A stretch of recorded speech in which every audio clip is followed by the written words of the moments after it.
Hello mga bebes, ako ay masayang masaya kasi marami akong nahuling isda kanina. So eto, may ulam na po tayong tilapia. Ayan, ipiprito ko lang po ito. Ayan, samahan niyo po akong magluto. Siyempre, lilinisin ko po muna ito ng asin. Saka po natin ipiprito. Ayan, bago po natin iprito ay nilagyan ko po yan ng asin at saka paminta. Ito, papainitin muna natin ang kawali. Medyo mainit na siya, kaya pwede na natin lagyan ng mantika.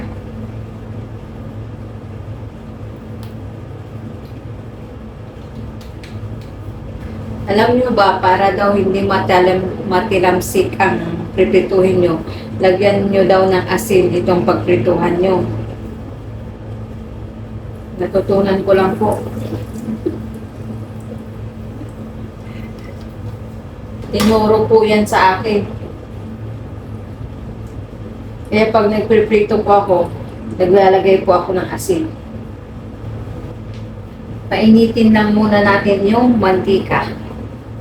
Bago natin ilagay yung isda. Mainit na yung mantika, so pwede na natin ilagay yung fish.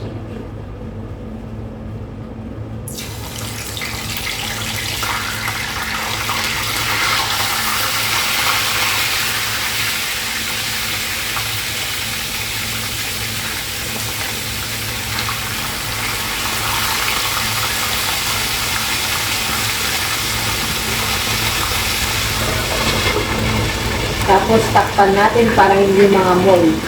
So, i-check na natin kung okay na siya. Pwede na ibalik-balik. Ayan, okay na.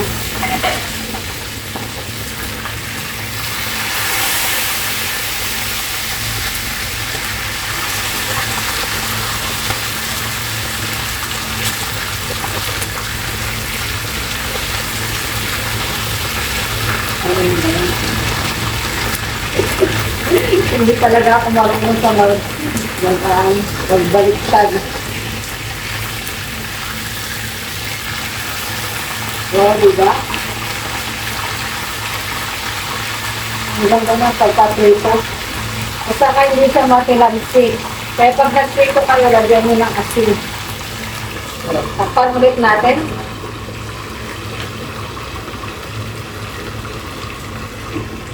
Ayan. Hayaan lang natin yan ganyan para hanggang mamaya maluto. Kaya i-check na natin kung pwede na. Luto na siya.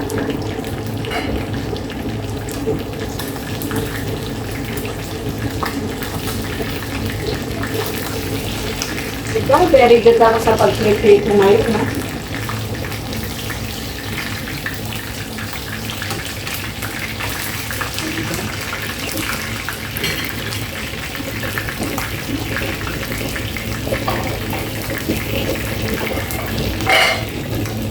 Maganda yung pag-prito.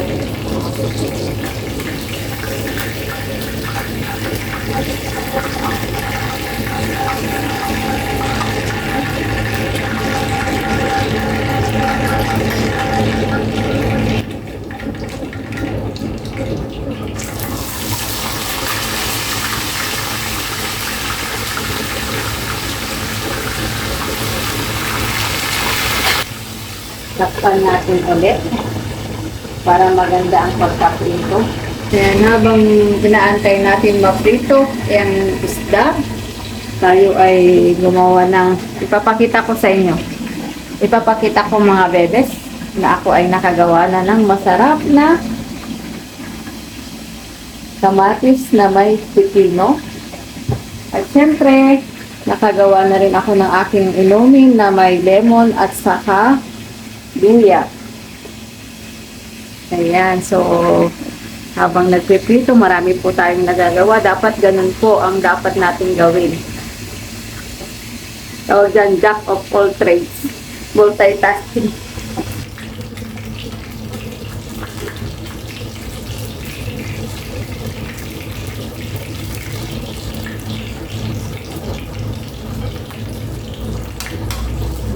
Yummy in my tummy.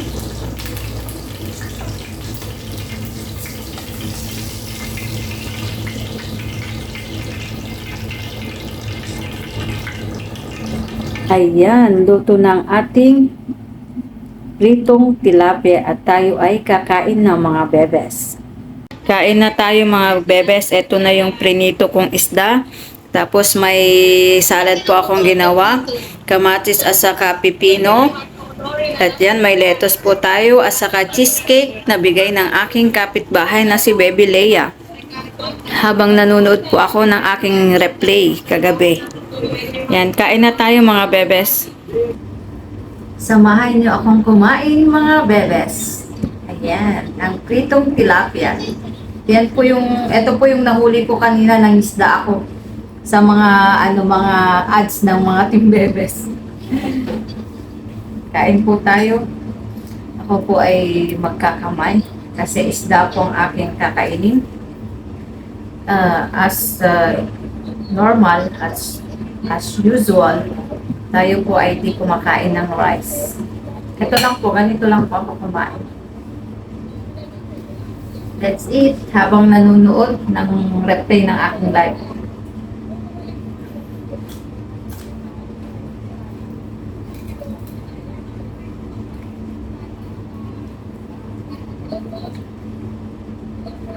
Pritong tilapia at saka lettuce.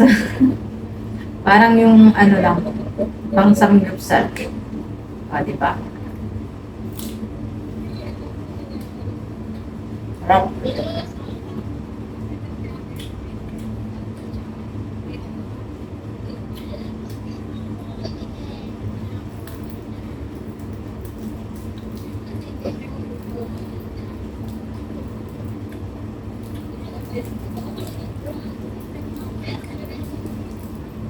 Masarap ng tilapia, oh. Mataba.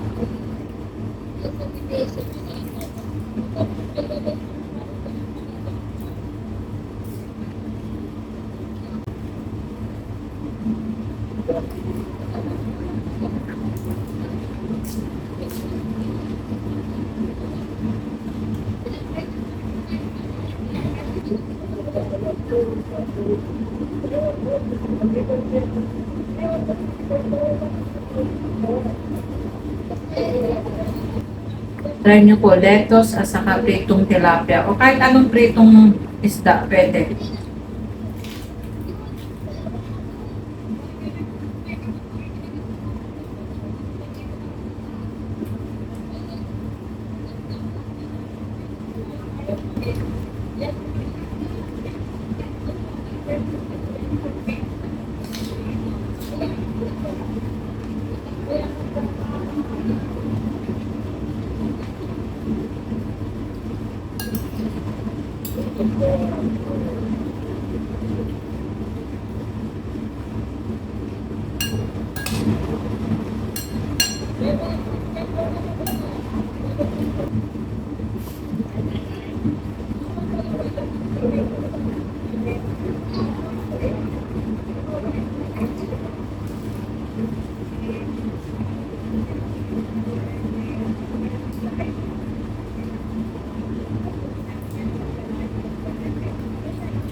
Last subo natin sa lettuce na may tilapia.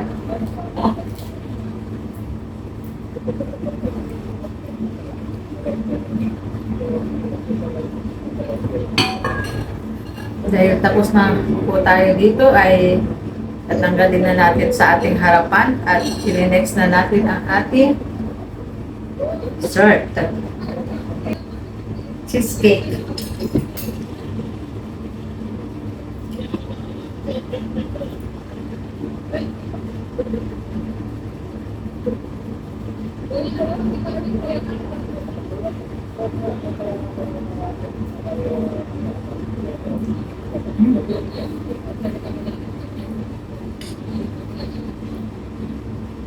Masarap siya.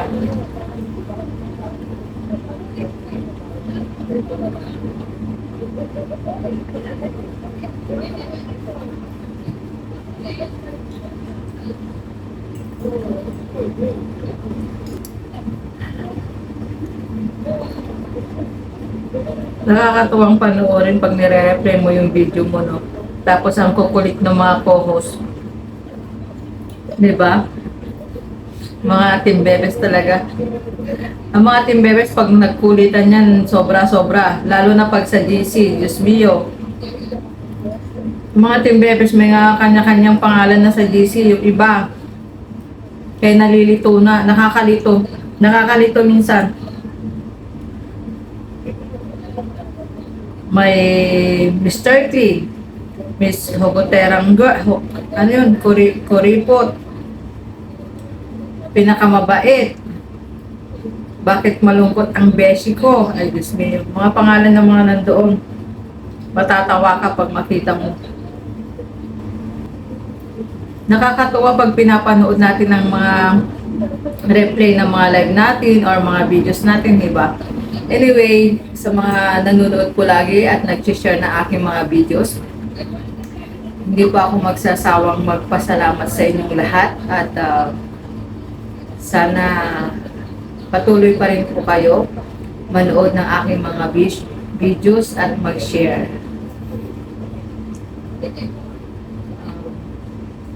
Sa lahat-lahat po ng mga followers ko, organic followers, ayan, maraming salamat sa inyo lahat. Inaantok na yata ako kasi busog na ako. Well, anyway, ubusin ko po to, sayang.